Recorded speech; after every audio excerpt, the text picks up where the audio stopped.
ते आमच्याकडे दरवर्षीप्रमाणे यावर्षी उद्या रामनवमीचा मोठा उत्सव आहे. त्यासाठी आमची तयारी झालेली आहे. त्याच्यात जे मेन मिरवणूकचा जो मार्ग आहे, ते आम्ही सगळ्यांनी ऑन फूट चेक केलेलं आहे. बघितलेलं आहे कुठली काय अडचण तर नाही, काय मार्ग जो आहे तो व्यवस्थित आहे किंवा कसे आणि रोशनी जी आहे, लाईटची व्यवस्था किंवा जर कुठेही गरज पडली तर त्यांनी जनरेटरची व्यवस्था केलेली आहे किंवा कसे, हे सगळं आम्ही बघितलेलं आहे. तसेच आम्हाला जे बाहेरून बंदोबस्त आले त्याच्यात SRP आहे, होमगार्ड्स आहे आणि काही अधिकारी पण बाहेरून आलेले आहे. ते सगळे आमच्या सोबत राहून याच्यात बंदोबस्त करणार आहे.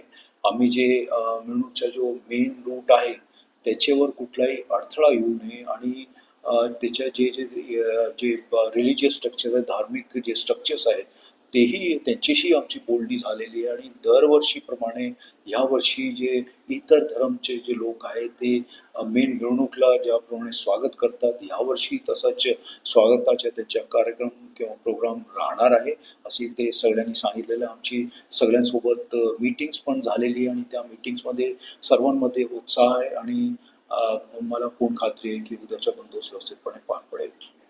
आता जो ड्रोन आहे तो आमचे सगळे बंदोबस्तामध्ये आम्ही त्याचा वापर करतो. या बंदोबस्तामध्ये पण त्याचा वापर होणार आहे आणि सेक्टर वाईज ते आपण वापरणार आहे आणि त्याचा इम्पॅक्ट असा होईल की आम्हाला एक फुटेज मिळतात की कोण लोक आहेत त्याचे काही वेळेस काही असामाजिक तत्व पण त्याच्यात गैरफायदा घेण्याचा प्रयत्न करतात, तर त्यांच्या सगळ्यांवर आमची नजर राहील.